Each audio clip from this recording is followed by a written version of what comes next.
Kalau kita dikecewain, kecewa, sedih, kadang-kadang gak harus dikecewain orang, kecewa sendiri, gak jelas. Tiba-tiba kecewa tiba-tiba kayak sedih aja. Pernah gak sih sedih tapi gak ada sebab? Itu tuh gimana tuh? Tiba-tiba kayak hari ini, kok saya gak? Tahu gak kenapa? Hati kita itu diusik sama setan. Setan tuh emang senang ngusik hati, dia tuh gak ngusik fisik kita kecuali sesekali. Kayak misalnya ada guna-guna, itu kan fisik kan? Tapi yang sering banget daily-nya dia tuh ngusik hati. Yuwaswisu fi sudurin nas. Yuwaswis itu continuous present tense. Jadi continuous, terus-terusan. Fi'lul mudhari kalau bahasa Arab. Yuwaswisu terus menerus fi sudurin nas, di dalam hati atau dada manusia. Jadi setiap hari itu dia kayak ngusik kita. Lo bete dong. Sedih atuh. Marah dong. Apa gitu. Dia kayak nyuruh emosi kita untuk kayak gitu-gitu, sehingga kita ada hari nggak ada yang bikin masalah tapi kita kayak sedih. Nah dalam keadaan kayak gitu ada trigger kecil aja meledak kan. Nah gimana ngobatinnya? Satu doa, ya Jabbar, itu panggilan orang yang sedang sakit hati. Jadi satu artinya untuk orang yang lagi dizalimi, satu lagi untuk orang yang lagi hatinya kayak sedih, kayak disakitin. Nggak sebesar zolim sih, cuman ya lumayan lah, bikin gak bisa tidur, bikin tumbuh jerawat gara-gara itu gitu kan ya. Jadi intinya adalah panggil Allah kalau kita lagi sakit hati dan dikecewain.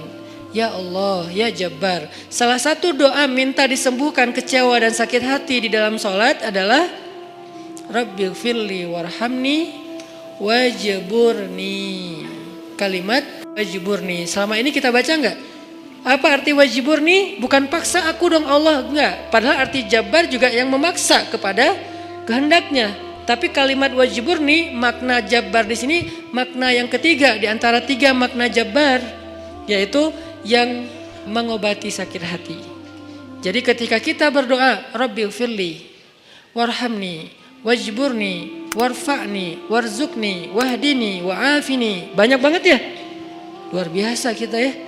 Jadi kalau kita sholat aja tuh kita udah minta banyak hal ke Allah. Makanya pas berdiri, pas duduk itu jangan buru-buru. Rabbi, Allahu Akbar. Apaan?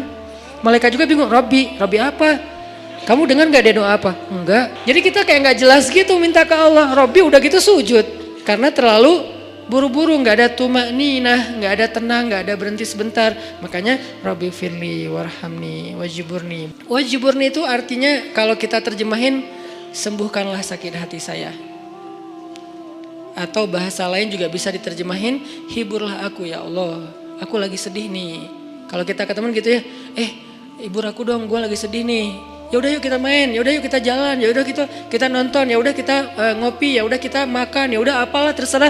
Yang jelas kita ngadu ke dia, minta dihibur pas kita lagi sedih. Nah cara ngadu ke Allah pas kita lagi sedih supaya dihibur oleh Allah, wajiburni ya Jabbar. Poin yang kedua itu adalah cari satu hobi yang bukan hanya entertain. Walaupun boleh, saya juga hobi entertain ada. Hobi kan harus nggak harus satu kan. Entertain ada hobinya, olahraga ada, hangout jalan ada. Tapi selain ini bagus semuanya. Tapi tambahin satu lagi, hobi ibadah. Ibadah tuh harus jadi hobi. Biar apa? Biar kita tuh bisa enjoy. Ambil yang paling ringan dulu deh, tapi jadiin hobi. Misalnya sholat duha. Atau sholat mutlak. Sholat mutlak kan lebih bebas lagi nih, kapan aja. Jadi pokoknya agak nganggur dikit. Sholat Allahu Akbar. Itu kalau sholat tanpa ada jadwal, bukan karena waktunya sholat. Kita tuh kadang-kadang kesannya lebih free ride loh. Sholat aja, gak ada yang nyuruh, gak ada yang maksa. Sholat, itu kalau jadi hobi teman-teman. Sebanyak mungkin sholat sunnah mutlak. Itu akan jadi obat ketika kita kecewa. Tapi itu gak bisa pas kecewa baru dilakuin. Harus dibiasain dulu dari sekarang. Begitu nanti kecewa, itu jadi akan kayak kita kecewa ngopi. Sedih nongkrong, sedih nonton, sedih ketemu teman, sedih main. Sekarang sedih sholat. Baru nanti berlaku ayat, ya ayyuhalladzina amanusta'inu bis sabri was shalah. Mintalah pertolongan Allah.